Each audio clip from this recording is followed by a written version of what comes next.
BC road bus stand ಅಲ್ಲಿ ನಡೆದ ಈ ಘಟನೆ ಎಲ್ರಿಗೂ ಗೊತ್ತಿದೆ. ಆ ಹುಡುಗ ಚೇತನ್ನ ಪೊಲೀಸರು ಅರೆಸ್ಟ್ ಮಾಡಿದ್ದಾರೆ.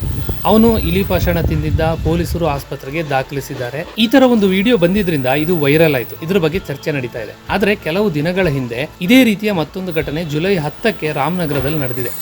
ಇದು ತಡವಾಗಿ ಗೊತ್ತಾಗಿ ನಿನ್ನೆ ಕೊಲೆಗಾರನನ್ನ ಅರೆಸ್ಟ್ ಮಾಡಿಲ್ಲ. ಯಾಕಂದ್ರೆ ಕೊಲೆಗಾರ ಇನ್ನು 16 ವರ್ಷದ ಬಾಲಕ.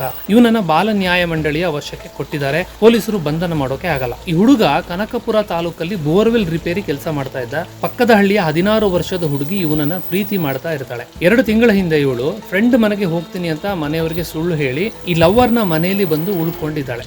ಆಗ್ಲೂ ಕೂಡ ತಂದೆ ತಾಯಿ ಯಾಕೆ ಕೇಳಿಲ್ವೋ ಗೊತ್ತಿಲ್ಲ. ಜುಲೈ 10ಕ್ಕೆ ಜಗಳ ಆಗಿದೆ. ಆ ಹುಡುಗಿ ಬೇರೆ ಹುಡುಗನ ಜೊತೆ ಚಾಟ್ ಮಾಡ್ತಾ ಇದ್ದಾಳೆ ಅಂತ ಹುಡುಗನಿಗೆ ಕೋಪ ಬಂದಿದೆ.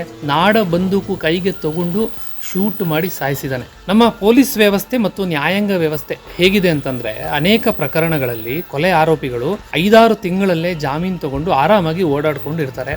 ಇನ್ನು ಕೆಲವು ಕೇಸ್ಗಳಲ್ಲಿ ಸಾಕ್ಷಿಗಳು ಸಿಗದೆ ಹೊರಗೆ ಬಂದು ಆರಾಮಾಗಿ ಬದುಕ್ತಾರೆ. ಪ್ರತಿ ವರ್ಷ ದೇಶದಲ್ಲಿ ಸುಮಾರು 28,000 ಕೊಲೆಗಳು ಆಗ್ತಾ ಇದೆ.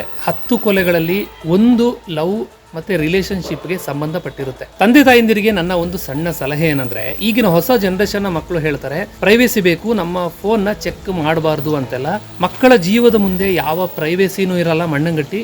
ನಿಮ್ಮ ಮಕ್ಕಳು ಫೋನ್ನಲ್ಲಿ ಎಷ್ಟು ಸಮಯ ಕಳೀತಾರೆ, ಯಾರ ಜೊತೆ ಚಾಟ್ ಮಾಡ್ತಾರೆ, ಶಾಲೆಯಿಂದ ಯಾಕೆ ಲೇಟಾಗಿ ಬರ್ತಾ ಇದ್ದಾರೆ, ರಜೆಯಲ್ಲಿ ಎಲ್ಲಿಗೆ ಹೋಗ್ತಾರೆ, ಅವರು ಯಾರ ಸಹವಾಸ ಮಾಡ್ತಾ ಇದ್ದಾರೆ, ಯಾಕೆ ಮನೆಗೆ ಬಂದ ಕೂಡಲೇ ಬೇಜಾರಾಗಿ ಕೂತ್ಕೊಳ್ತಾ ಇದ್ದಾರೆ, ಈ ಎಲ್ಲ ವಿಷಯಗಳನ್ನ ಮುಲಾಜಿಲ್ದೆ ನೀವು ತಿಳ್ಕೊಳ್ಳಿ.